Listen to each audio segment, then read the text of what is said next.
Continuar con nuestro tema, ¿verdad? Que hemos estado estudiando acerca que la Biblia es la palabra de Dios. Vamos a ver la parte 2, yo creo que nos va a llevar a una parte 3 y nos está llevando más tiempo esta, y yo creo que es donde tenemos que poner también bastante atención, porque es en donde vamos a depositar nuestra fe. O sea, no es cualquier libro el que vamos a estudiar o el que estamos estudiando. Si cada reunión que tenemos, lo que abrimos y en lo que estudiamos es lo que dice este libro, pues mucho más importante entonces conocer cómo está estructurado este libro, por qué creemos que la Biblia es la palabra de Dios. Entonces, basándonos en esto, nada más vamos a recapitular rápidamente una de las semillas que vimos, y es algo que tú te tienes que llevar siempre en tu mente y lo tenemos que repetir una y otra vez, que nosotros no queremos ser una iglesia más. No queremos llenarnos de tradiciones, costumbres e imitaciones. Queremos ser una iglesia de convicciones firmes en la palabra de Dios. Queremos ser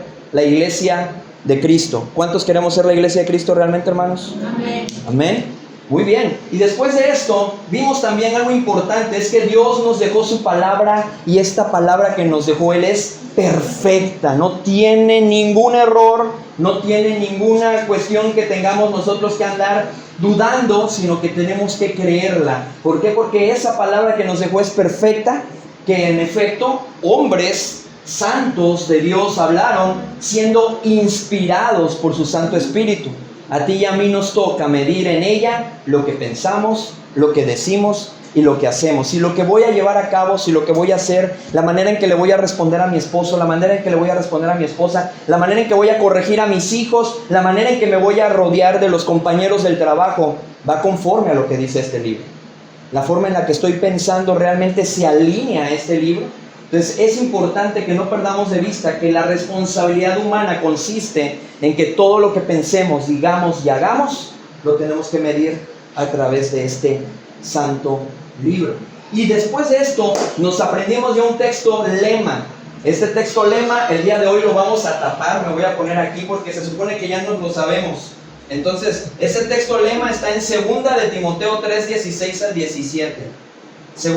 Para los que no lo habían, se los vamos a dar para que lo puedan buscar en su Biblia. 2 de Timoteo 3, 16 y 17. Lo pueden repasar, porque voy a tapar la pantalla otra vez. Ya estamos.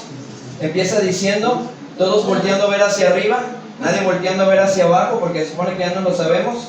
Dice, toda la escritura es inspirada por Dios y útil para enseñar, para redarguir, para corregir, para instruir en justicia, a fin de que el hombre de Dios sea perfecto, enteramente preparado para toda buena obra. Muy bien, perfecto. Pero ya nos aprendimos ese texto y tenemos que irnos aprendiendo, porque cada domingo vamos a aprender uno nuevo, Entonces es importante, y después así los niños los vamos a pasar a que se sienten y nosotros vamos a pasar a nuestra participación especial. Y nuestra participación va a ser en que cada uno va a decir un texto de los que nos hemos aprendido. Así que, aguas. Y este texto es el más largo también que nos tenemos que aprender. No nos lo vamos a aprender hoy todo, va a quedar de tarea para la casa. Yo todavía no me lo domino bien, sobre todo la primera parte. La segunda parte, sí, los versículos 20 y 21 ya me los sé de memoria. Aquí es como que trastabilleo todavía un poquito, pero yo también me los estoy aprendiendo al igual que ustedes. Entonces, porque dicen que el maestro tiene que dar el ejemplo. Así que, en ese sentido, dice este texto, 2 de Pedro, capítulo 1, 19 al 21, y de hecho lo leímos hace un momento. Dice, tenemos también la palabra profética más segura, a la cual hacéis bien en estar atentos, como a una antorcha que alumbra en lugar oscuro, hasta que el día esclarezca y el lucero de la mañana salga en vuestros corazones. Entendiendo primero esto, que ninguna profecía de la Escritura es de interpretación privada, porque nunca la profecía fue traída por voluntad humana, sino que los santos hombres de Dios hablaron siendo inspirados por el Espíritu Santo. ¿Y esto por qué creen ustedes que es importante que nos los aprendamos de memoria? Pues es una base, como creyeron que la Biblia es realmente la palabra de Dios. Es correcto, es una base que tenemos. Aquí tenemos un argumento bíblico, un argumento divino, para que cuando alguien de repente nos diga, bueno, ¿y por qué creen ustedes que la Biblia es la palabra de Dios? Demuéstrame que la Biblia es la palabra de Dios. Pudiéramos nosotros entonces recordar, porque recuerden que el Espíritu Santo nos recordará todas las cosas. Y no vamos a recordar algo que no hemos vivido, no vamos a recordar algo que no hemos experimentado, no vamos a poder recordar algo que no hayamos metido en nuestra mente. Entonces, si hay algo que no he metido en mi mente, ¿qué me va a recordar el Espíritu Santo? Entonces, si sabemos que el Espíritu Santo nos va a recordar todas las cosas, entonces necesitamos meter esa información en nuestra mente. Por eso estamos memorizando la Escritura, porque imagínense que nos pase como ha pasado en otras ciudades, en otros países, nos quiten la Biblia, ¿qué vamos a hacer? Bloqueen las aplicaciones donde tengan acceso a la Biblia. ¿Cómo le vamos a hacer? Hermanos, pues vamos a reunirnos. ¿Se acuerdan cómo decía? Ay, hermano, es que no me lo aprendí bien. Sí, pero ¿se acuerdan que sí, hermano, pero es que no, es que está difícil, está muy largo el texto? Tenemos que aprendernos la Biblia, ¿verdad? Es importante que nos las aprendamos para que en esos momentos en que el diablo nos tiente, entonces podamos nosotros decir, escrito está. Porque tenemos también la palabra profética más segura. Y es algo que nosotros tenemos que hacerlo nuestro, mis hermanos. Realmente tenemos que creerlo. Tenemos la palabra profética más segura. Por eso creemos que la Biblia es la palabra de Dios, ¿sí? ¿Por qué? Porque de alguna manera dice, a la cual hacemos bien en estar atentos. Atentos. Cuando no hay luz y se va la luz, ¿qué es lo primero que hacemos? Y ahorita pues los celulares traen una lamparita, ¿verdad? Porque es lo primero que tenemos a la mano, ¿sí o no? Ya no tenemos una vela, ya no tenemos unos cerillos, porque para empezar ya ahorita ya ni los cerillos se venden ni se compran. ¿Por qué? Porque tú prendes la estufa, le haces el ruidito y ya se prende la estufa y ya hace fuego. Entonces, si nos vamos dando cuenta, eso es lo que de alguna manera la palabra de Dios nos dice. Nos está diciendo, así está atento como una antorcha que alumbra en lugar oscuro. Es decir, cuando tú estás pasando un momento de aflicción, ¿qué tendrías que hacer entonces? Ir a la palabra. Cuando tú estás pasando una decisión difícil que tienes que tomar en la vida, ¿a dónde tienes que acudir? A la palabra. Entonces eso dice que alumbra la antorcha como en lugar oscuro hasta que el día esclarezca y el lucero de la mañana salga en nuestros corazones. ¿Recuerdan lo que nos dice el Salmo 119, 105? Lámpara es a mis pies tu palabra y lumbrera a mi camino. Eso es la palabra de Dios, y lo está repitiendo en otra forma, con otras cuestiones, con otra simbología que está utilizando el escritor aquí, que es Pedro, el apóstol Pedro, y nos está haciéndolo a través de una antorcha, ¿verdad? Entonces, de alguna forma, luego nos dice, entendiendo primero esto, es decir, de lo que yo te acabo de decir anteriormente, quiero que entiendas primero esto. Que ninguna profecía de la Escritura es de interpretación privada. Es decir, esto no es para un solo grupo selecto de personas a las cuales Dios vino el Espíritu Santo con una unción, como le llaman hoy, especial, y solamente ellos van a tener y van a poder llegar a ese conocimiento de la verdad. No, dice, no es de interpretación privada. Cualquiera, tú, yo, cualquiera de nosotros podemos interpretar la Escritura, y eso ya lo vimos en la hermenéutica. Y de esa manera el 21 dice, porque nunca, es decir, no cabe la posibilidad, no pienses ni por un momento de que la profecía fue traída porque a algún hombre se le ocurrió. Es decir, no es por voluntad humana. No es que a Pedro dijo, hoy me voy a sentar y voy a escribir esto, y yo creo que les voy a hablar a los hermanos en tal iglesia sobre este tema. O antes de morir quiero dejar esta carta, él la escribe antes precisamente de morir, y empieza a decir, y quiero escribirles esta carta porque a mí se me ocurrió. No, está diciendo nunca, es decir, no está dejando ni una pequeña posibilidad de que haya sido una intención humana por el cual la Biblia se escribió. Entonces nunca la profecía fue traída por voluntad humana, sino que los santos hombres de Dios hablaron siendo inspirados por el Espíritu Santo. Lo que vamos a ver en esta parte y en este domingo, donde vamos a empezar a ver es esto. Dice, bajo qué evidencias y verdades escriturales podemos afirmar con total convicción que la Biblia es verdaderamente la palabra de Dios y no un invento humano. Es decir, ¿qué evidencias podemos tener? qué verdades en las cuales podemos sustentar, cómo pudiéramos argumentar nosotros bíblicamente, pero no solamente bíblicamente, también históricamente, también de alguna manera científicamente hay evidencias, hay registros que apuntan de que la Biblia es la palabra de Dios. Es decir, no solamente podemos hablar de un solo mero ámbito espiritual, sino que también existe historia y existen de alguna manera evidencia a través de la ciencia que apuntan que la Biblia es la palabra de Dios. Vamos a la siguiente, y en la siguiente vamos a encontrar esto, el contexto histórico y la estructura de la Biblia. Es importante que la sepamos. ¿Por qué creen que sea importante y por qué a los niños en la escuela dominical les enseñamos los libros de la Biblia? Y no solamente eso, los hacemos que se los aprendan a los niños, ¿verdad? Y nosotros, ¿cuántos de aquí pueden decir desde Génesis hasta Apocalipsis de memoria? Génesis, Éxodo. ¿Y qué es lo que sucede cuando damos una cita? ¿Qué nos pasa por lo regular? ¿Dónde es que estaba? ¿Te acuerdas? Sí. Y más si decimos Habacuc, ¿no? Y decir Habacuc sí está en la Biblia. Y si no leemos la Biblia, pues mucho menos vamos a ver que existe Nahum, que existe Habacuc, que existe Sofonías, que existe Ageo, ¿no? Y que con Malaquías se acaba el Antiguo Testamento. Pero entonces, por eso es importante que nos sepamos también el orden de la Biblia, ¿verdad? Como lo tenemos aquí, de manera temática. Y ahorita vamos a hablar un poquito por qué la Biblia se estructuró como la tenemos hoy en nuestros días.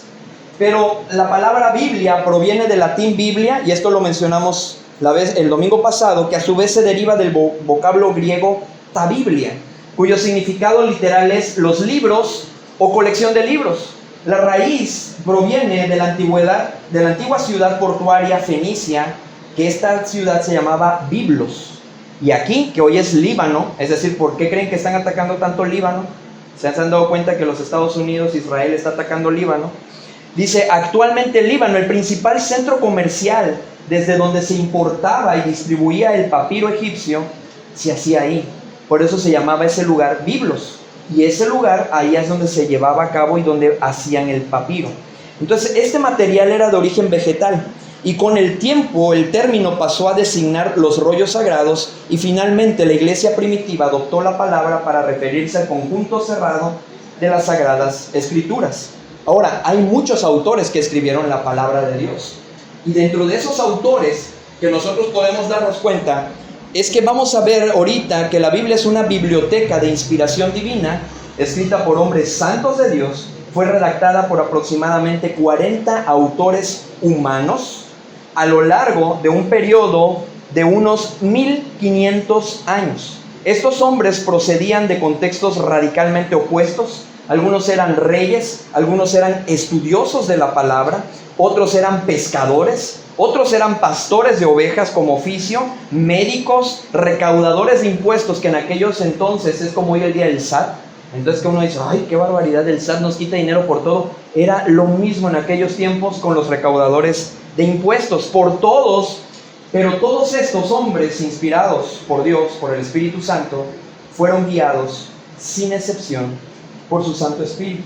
Ahora, vamos a ver la estructura que tiene el Antiguo Testamento.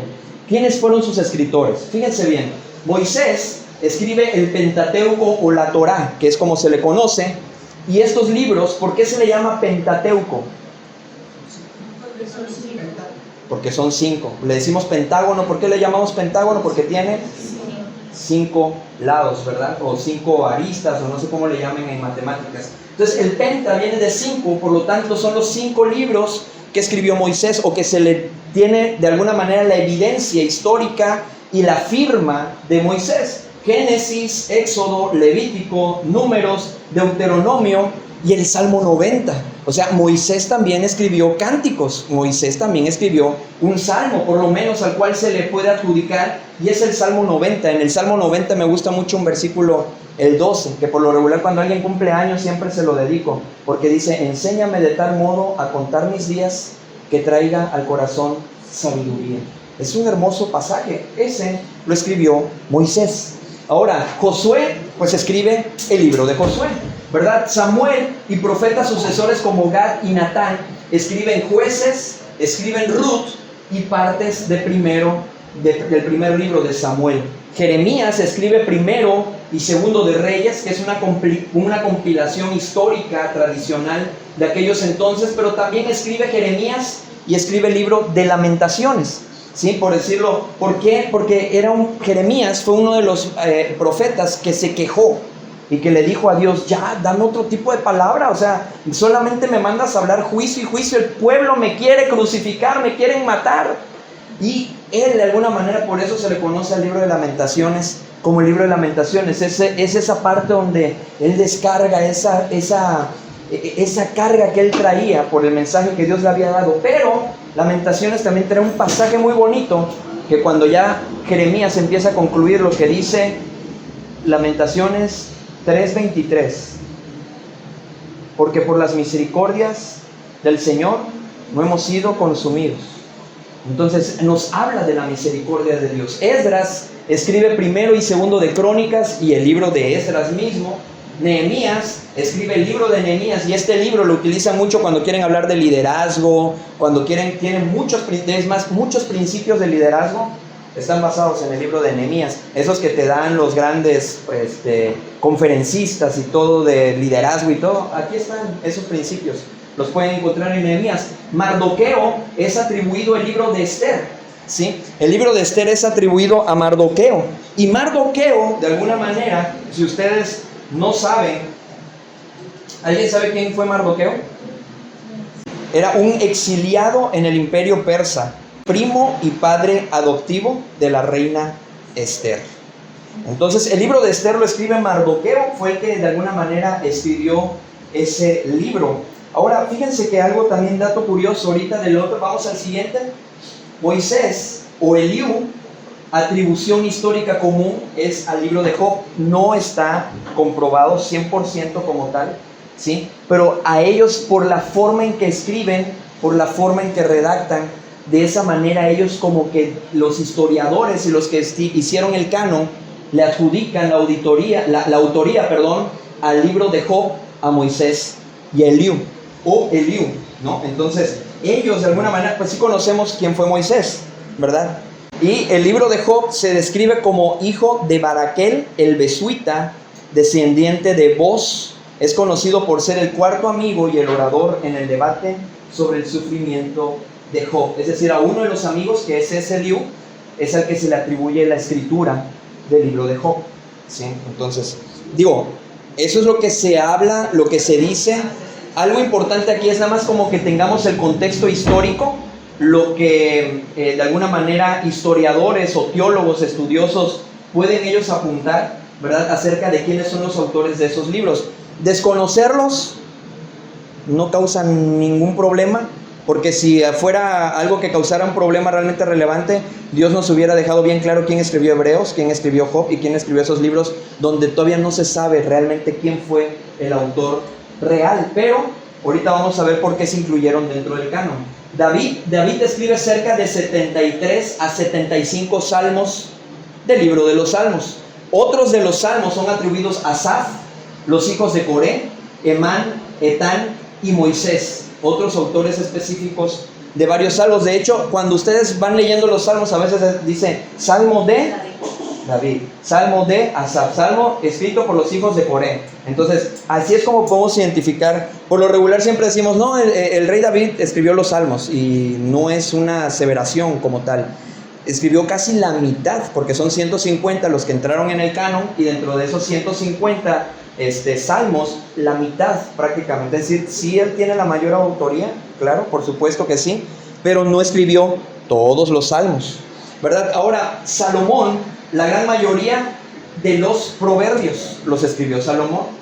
Eclesiastés, Cantar de los Cantares, y también Salomón escribe el Salmo 127 y el Salmo 128. Y del 127 hay un pasaje, no me acuerdo ahorita exactamente cuál es el versículo, pero el 127 hay un pasaje muy bonito que utilizamos igual mucho cuando hablamos acerca del hogar, de la familia. Salmo 127. Yo sé que si usted lo busca lo va a encontrar rapidito. ¿Cómo empieza diciendo? Si Jehová no edificare la casa, en vano trabajan los que la edifican. Si Jehová no guardare la ciudad, en vano vela la guardia. ese salmo lo escribió Salomón. Entonces, Agur y Lemuel también escriben secciones específicas en la parte de los finales de los proverbios. Se le adjudica a Lemuel precisamente cuando habla acerca de la mujer. ¿La mujer cómo? Que está en los proverbios.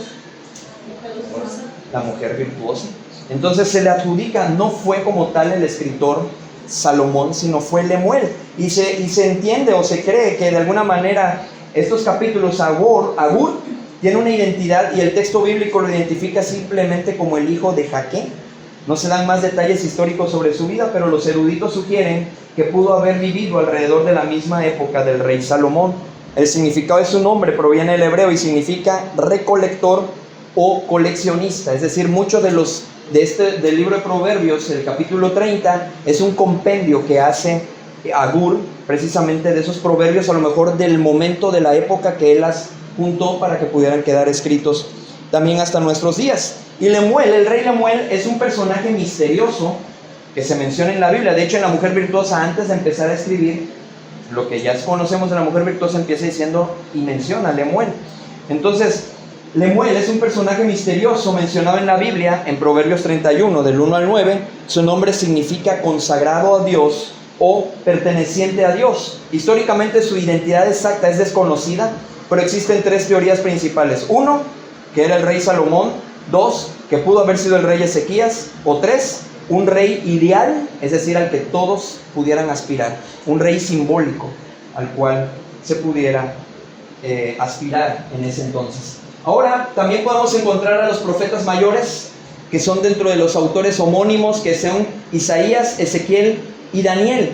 Y también tenemos los 12 profetas menores, que son los igual autores homónimos, que vendrían siendo Oseas, Joel, Amós, Abdías, Jonás, Miqueas, Nahum, Habacuc, Sofonías, Ageo, Zacarías y Malaquías. Un autor homónimo es una persona que comparte el mismo nombre y apellido con otra persona sin tener un parentesco. Entonces, estos son los profetas mayores y los profetas menores. Ahorita estamos viendo un panorama muy general de la estructura de la Biblia, ¿verdad? Vamos a la siguiente.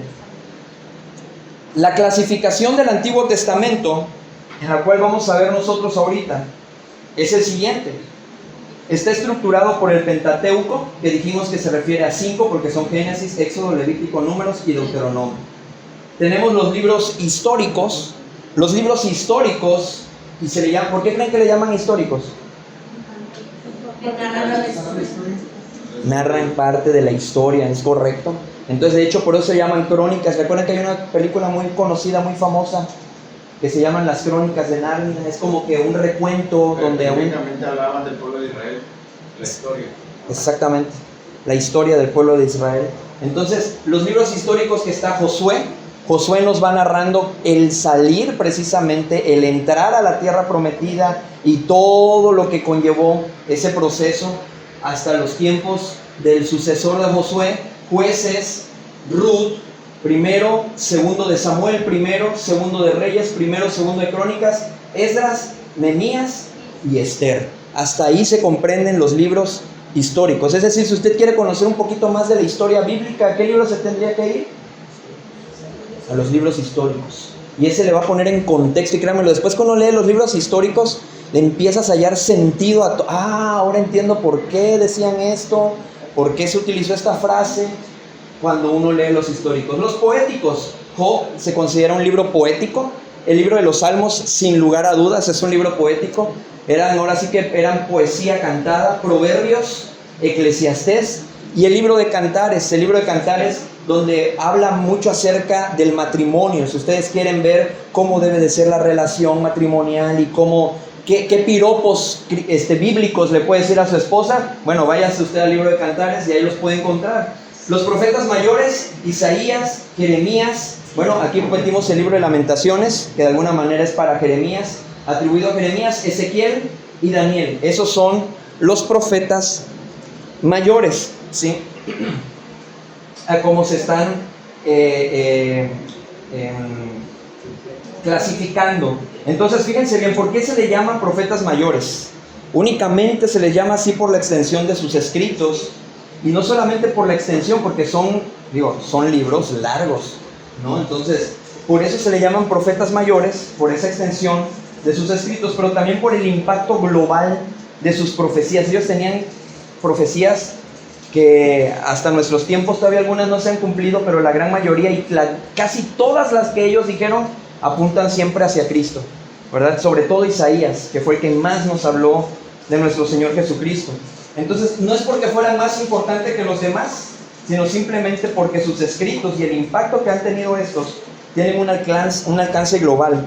Contienen fuertes llamados al arrepentimiento y también vívidas profecías sobre el Mesías.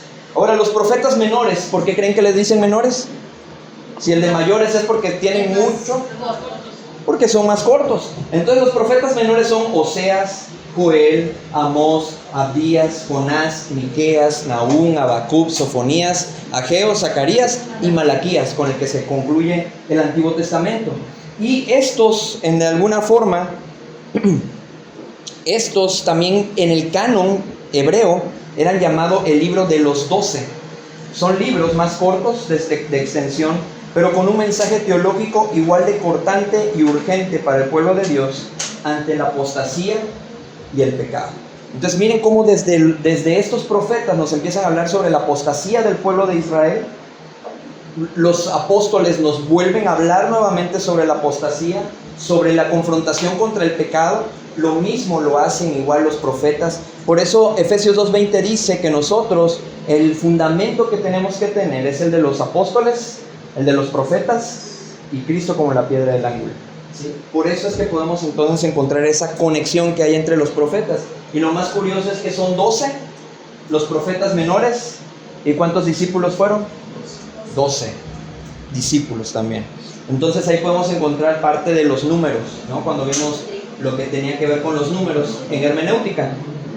¿Cuántos libros comprenden el Antiguo Testamento? 39. ¿Cuántos libros? 39, ¿verdad?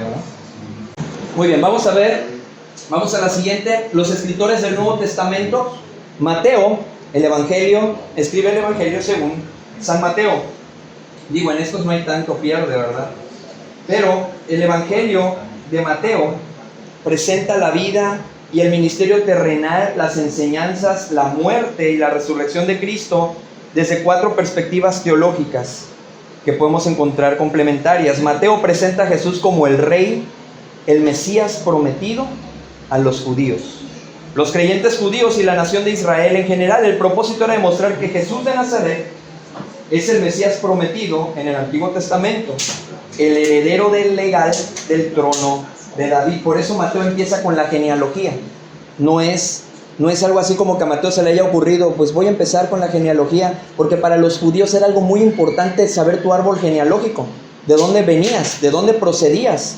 Entonces, para poder justificar de alguna manera ante los judíos que Cristo era el Mesías y el heredero legal al trono de David, porque él era conocido como el hijo de David, porque desde ahí venía su descendencia, entonces tenía que demostrarlo Mateo a través de la genealogía. Por eso es que vemos y empezamos Mateo. ¿Por qué empieza Mateo así? ¿Por qué Juan no empieza así? ¿Por qué Juan empieza el verbo se hizo carne? Ya estudiamos parte porque Juan, cuando habla precisamente del amor por el gnosticismo, todo lo que había, que decían que Cristo no era Dios. Entonces, por eso empieza Pablo diferente el evangelio de Juan. Sí, que diga Juan, empieza diferente el evangelio de Juan que el de Mateo. ¿Verdad? Entonces, si nos damos cuenta, entonces Mateo empieza y busca presentar a Cristo como rey. Comienza con una genealogía que conecta a Jesús directamente con Abraham. ¿Por qué? Porque una de las cosas que decían los judíos, nosotros somos hijos de Abraham. Ellos siempre se conectaban con su árbol genealógico, siempre buscaban eso. Por eso Mateo, no estamos diciendo que no podamos nosotros aprender y que no fue escrito también de alguna manera para la iglesia hoy en nuestros días Mateo, pero sus lectores estaba enfocado a los judíos. Marcos presenta a Jesús como el siervo sufriente. Destinarios primarios eran los creyentes en Roma y la mentalidad gentil romana pragmática que había en ese tiempo. El propósito era presentar el evangelio a una cultura que no estaba interesada en profecías antiguas o genealogías largas, sino en el poder, la acción y el servicio, que era lo que el pueblo romano, el imperio romano, estaba imponiéndole a todos los de aquel entonces. Entonces, ¿por qué tenía que presentarlo Marcos con esa forma de poder, de acción, ¿no? Entonces podemos ver ciertas historias que Marcos como que lo enfoca más y es como que más cortito, porque si a veces nosotros nos cansamos con una predicación muy larga, pues imagínense a alguien que no es creyente y que lo pongan a que escuche 1 hora de predicación o que se va a cansar. Entonces, por eso vemos que el Evangelio de Marcos como que es muy pum, pum, pum, directo, al grano, ¿no? Se va sin tanto rodeo. Y de esa manera, posteriormente, Mateo registra largos sermones como el Sermón del Monte. Marcos prefiere registrar los milagros y las acciones del poder de Jesús. ¿Por qué? Porque los romanos necesitaban ver para creer. Digo, también en nuestros días, pero por ese motivo era que Marcos se dedicó más. Y si quieres saber más exactamente preciso de los milagros que hizo el Señor Jesucristo, lee Marcos. Lucas presenta a Jesús como el Hijo del Hombre, el Salvador perfecto y compasivo, pero también tenía que ver mucho con la naturaleza, o más bien con el oficio o la profesión que tenía Lucas. ¿Por qué? Porque Lucas era médico. Entonces, los destinatarios primarios a los cuales le escribe Lucas es a Teófilo, que era un noble griego, y por extensión la mente de alguna manera helenística y un mundo también gentil pero culto. Ahora, ¿cuál era el propósito de Lucas? Presentar una biografía ordenada, histórica y científicamente rigurosa de nuestro Señor Jesucristo, buscando a la búsqueda griega del hombre perfecto y el ideal humano. Por eso todas las esculturas así que se ven imponentes están en Grecia, los griegos, el cuerpo humano, ellos se enfocaban mucho. Entonces Lucas de alguna manera va enfocado a ese público, por llamarlo de alguna manera, a esa audiencia. Ahora, Juan presenta a Jesús como el Hijo de Dios eterno, enfocándose en su deidad absoluta. Ya explicamos un poquito. ¿Por qué? Porque la iglesia de Cristo y toda persona, tanto judía como gentil, que necesita salvación, enfrenta muchas veces corrientes de falsas doctrinas, como el gnosticismo, cuando hablábamos en aquel entonces a finales del siglo I. El propósito era declarar abiertamente la deidad absoluta de Jesús para producir una fe salvadora. Entonces, esto, miren, nada más estamos profundizando un poquito en los evangelios. Por eso podemos encontrar ese lenguaje que varía entre un evangelio y otro. Y las perspectivas, si uno lee, por decir, el milagro que hubo de los 5,000, lo lees en Mateo, lo lees con Marcos, vas a notar, no diferencia, pero sí una manera distinta de cómo contar la historia, ¿verdad? Entonces, eso es por eso, de alguna manera, que podemos ver esa diferencia en los evangelios. Ahora, este trasfondo nos ayuda mucho a entender por qué un mismo evento tiene matices y detalles tan únicos en cada libro de los evangelios.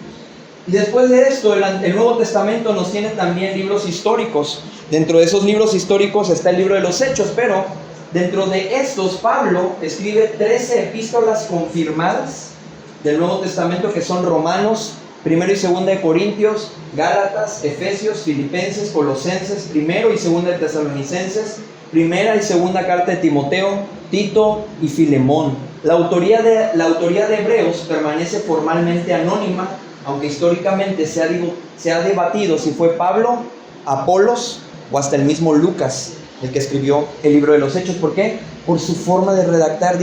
Pablo era una persona muy culta también. O sea, era un preparado dentro de los fariseos, dice fariseo de los buenos. Como decimos hoy, de hueso colorado. O sea, ese era Pablo. Era una persona muy letrada, muy culta. Y por eso podemos ver sus escritos y se le adjudica la autoría, no está confirmada, pero del libro de los Hebreos.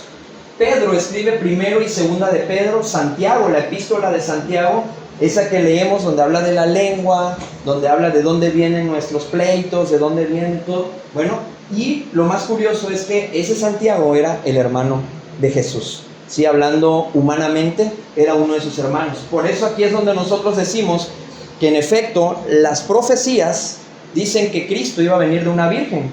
Y sí, fue así. José no tuvo relaciones íntimas con María antes de Jesús.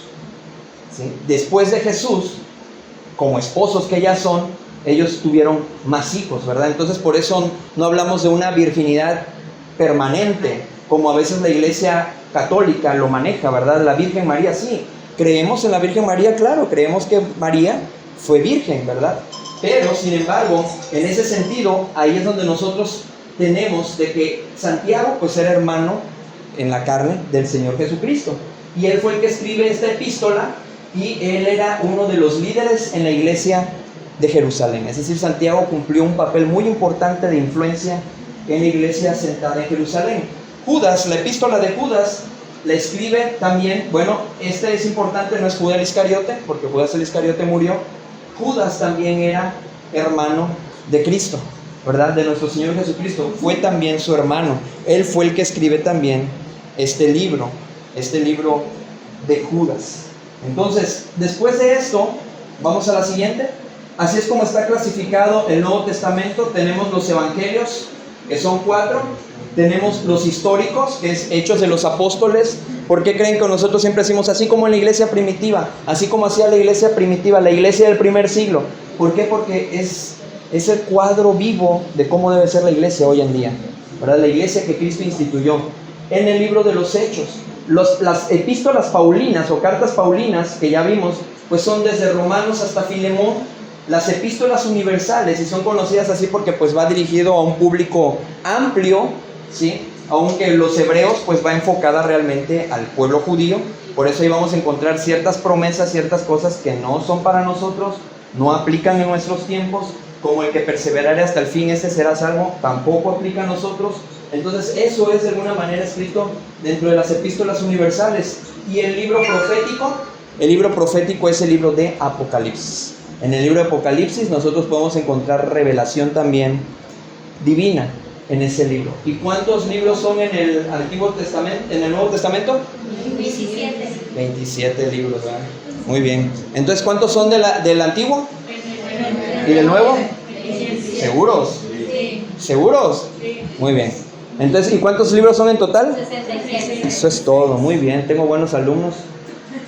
Dice, ¿por qué se le llama testamento? ¿Por qué se le llama testamento?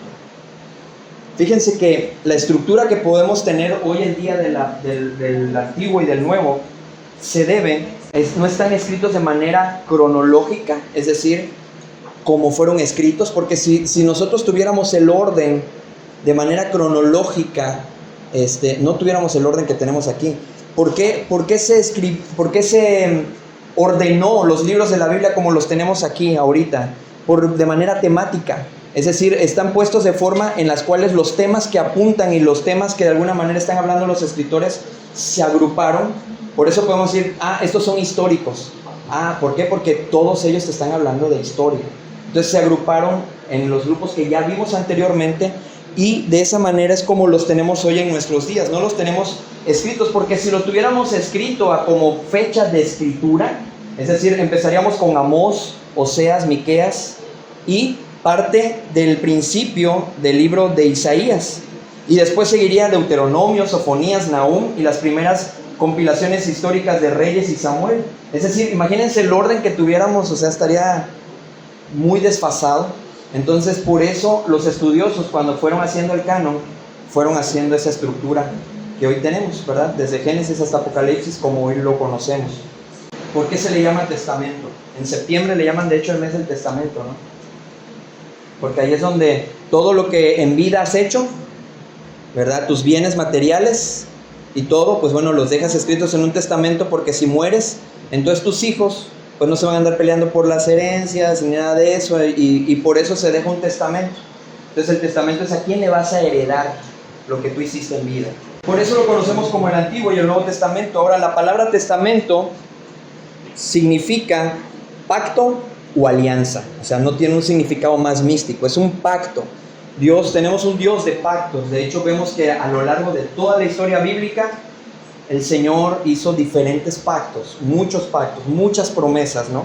Antiguo Testamento hace referencia al pacto de la ley que Dios estableció con el pueblo de Israel en el monte Sinaí a través de Moisés. Ese es el antiguo pacto.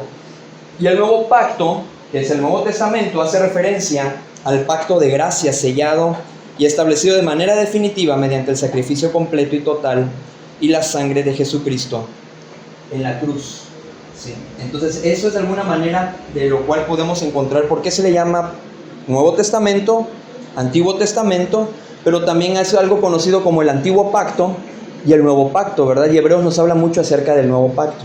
Dice que de hecho ha pasado, dice, ya ha quedado obsoleto el Antiguo, dice, ya quedó en su momento, su cumplimiento, ahora viene el Nuevo Pacto a través de Cristo.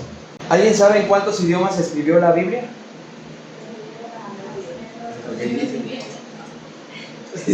Perdón, yo dije que no, pero yo sé que sí habían algunos que se lo sabían. Déjame con un ojo viendo hacia acá. Los idiomas originales en el que se escribieron, pues sí, fue hebreo, arameo y el griego. ¿Sí? El griego koiné, que era la lengua más popular en aquel entonces, en el que se escribieron, en esos idiomas se escribió la escritura. Ahora, el establecimiento del canon. El canon, la palabra canon proviene del griego canón, que significa vara de medir o regla estándar.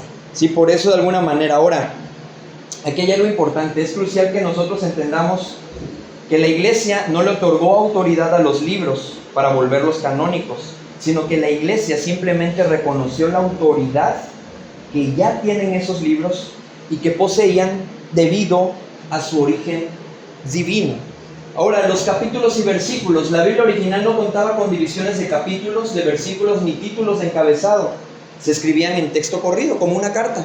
Ustedes todavía los que escribían cartas, bueno, algunos de los que escribían correos, no le pones como que capítulo 1, versículo 2, no, eran como cartas, ¿no? Que se escribían.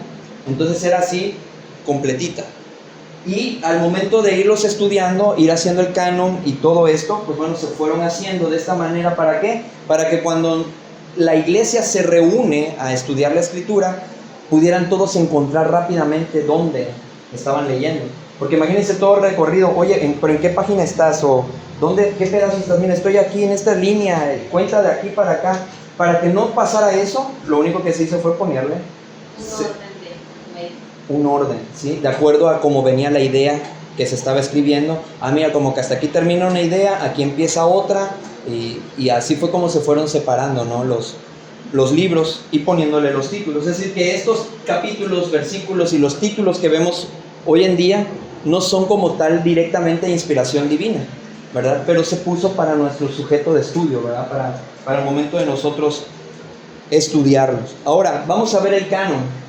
Esto fue lo que les comentaba. Es crucial entender este principio teológico. La iglesia no le otorgó autoridad a los libros para volverlos canónicos. La iglesia simplemente reconoció la autoridad inherente que los libros ya poseían debido a su origen divino.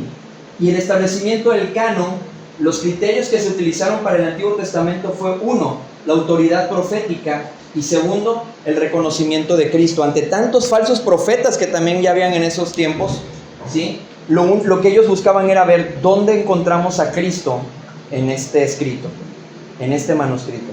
Si no apuntaba a Cristo, si no mencionaba a Cristo, si ninguna profecía había ahí que apuntara a Cristo, no entraba dentro del canon. Por eso muchos quedaron fuera del canon. Muchos escritos quedaron fuera del canon.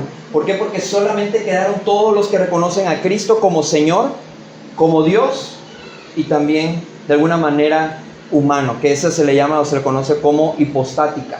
¿Sí? Entonces la parte, la doctrina hipostática acerca del Señor Jesucristo es que fue 100% Dios y 100% hombre. Si esos profetas lo reconocían como tal, estaban dentro del canon, y de esa manera poder tenerlos parte dentro de la palabra de Dios. Entonces esos eran los criterios que se utilizaron: la autoridad profética, que estuviera escrito por un profeta reconocido por la comunidad teocrática, los líderes religiosos en aquel entonces, y de esa manera poder tener esa autenticidad como un libro inspirado por Dios, y el reconocimiento de la persona de nuestro Señor Jesucristo. Jesús mismo autenticó la estructura del Antiguo Testamento cuando Él dijo: la ley, como Moisés, los profetas y los salmos. Es decir, el mismo Señor Jesucristo de alguna manera avaló la autenticidad de los salmos, la autenticidad de la ley de Moisés y también de los profetas. ¿Recuerdan cuando la historia de Lázaro y el rico?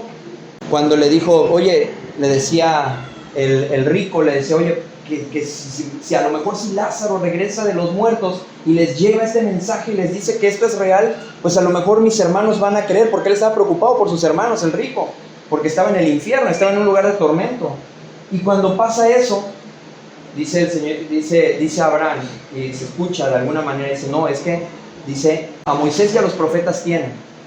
Entonces, una vez más vemos que de alguna manera el Nuevo Testamento, de alguna forma, justifica, o más bien, de alguna manera respalda, ¿sí?, que es realmente los profetas, Moisés y todo lo demás escrito, es igual auténtico, ¿no? Vamos ahora a la siguiente, y en este vamos a ver el canon de cuáles son los criterios que se utilizó para el Nuevo Testamento.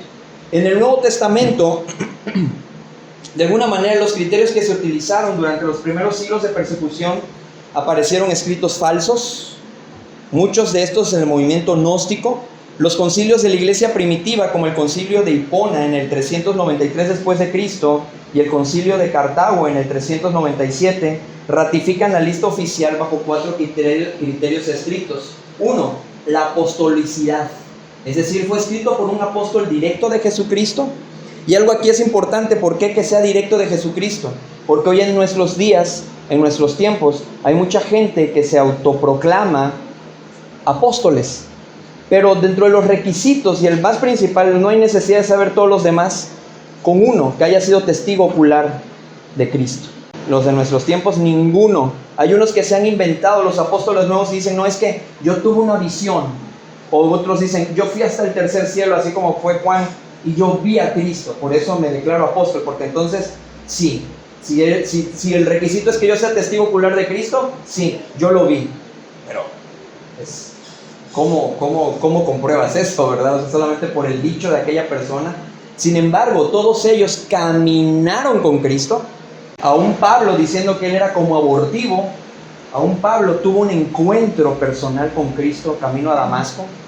Entonces eso es lo que nosotros podemos ver, que por eso también Pablo de alguna manera se le reconoce como un apóstol del Señor Jesucristo, porque tuvo un encuentro personal con Cristo. Entonces ese es uno de los principales, es decir, que sea la apostolicidad, y de esta manera poder comprobar que realmente era un apóstol de Cristo en aquellos tiempos. Ahora, la ortodoxia se alineaba a la enseñanza del libro con la sana doctrina. Es decir, una de las preguntas que se hacían aquí en la cuestión de la ortodoxia es que si todo lo que se enseñaba en ese escrito, en ese manuscrito, se alineaba a la sana doctrina. Es decir, no contradecía algo de lo que dijeran los otros apóstoles. Si lo contradecía, si no iba conforme a las enseñanzas de esos manuscritos de los apóstoles, era excluido también.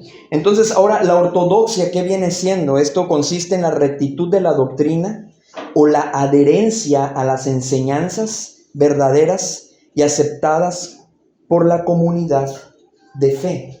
Históricamente, la ortodoxia no se definía de forma abstracta, sino en contraste con la heterodoxia o la herejía. Es decir, ¿qué es lo que sucedía? ¿Cuáles son las corrientes de pensamiento hoy en día? No, pues estas y estas. No.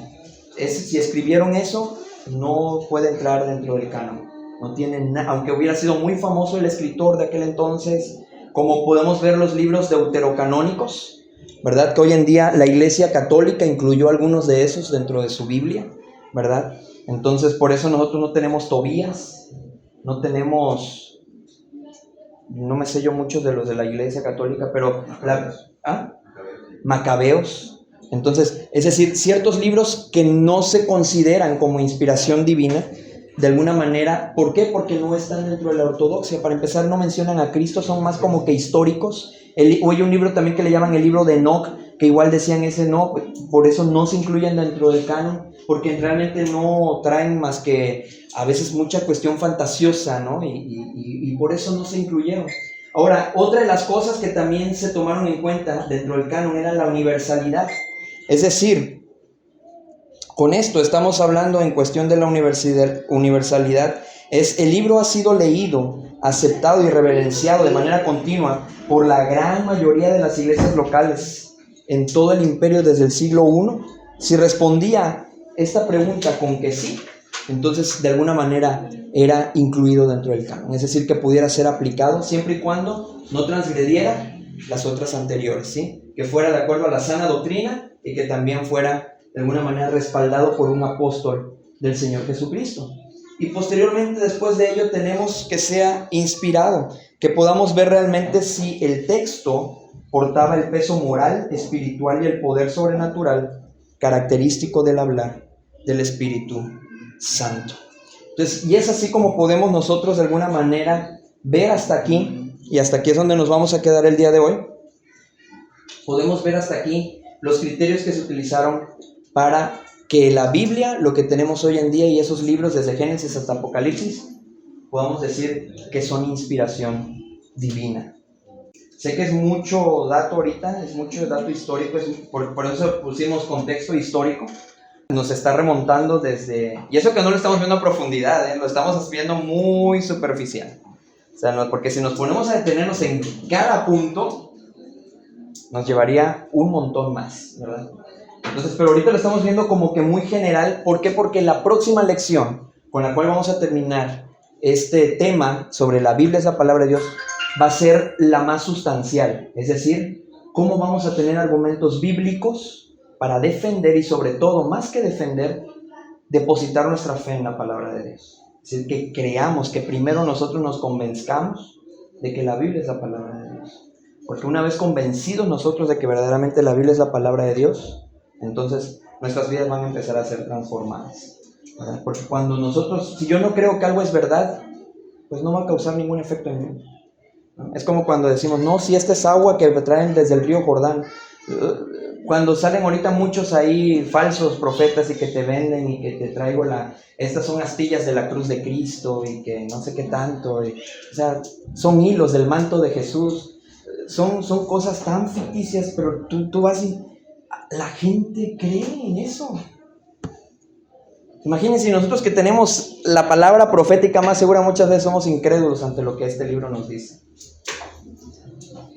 Entonces, mis hermanos, es importante que pongamos y entendamos por qué, cómo está estructurado lo que llamamos Biblia. Es importante conocerlo, aprendernos los libros de la Biblia, ¿verdad? Son muy, muy importantes también aprendérnoslo, para que de esa manera nosotros tengamos argumentos al momento de que alguien, porque hay gente que está muy preparada, que nos puede lanzar argumentos que hasta nosotros nos van a hacer dudar, nos pueden hacer tambalear, ¿sí? Entonces, por eso es importante. No, mira, está estructurado 39, 27, está segmentado por históricos, que vean que, no para presunción, sino que vean que nosotros sabemos. Es decir, que nosotros no estamos siguiendo como como nos llaman a veces, somos una borregada, ¿no? No, nosotros no somos borregos. Nosotros estamos estudiando y preparándonos para que realmente nuestra fe esté fundada en la palabra de Dios. Para que estemos realmente fundados y convencidos que la Biblia es la palabra de Dios.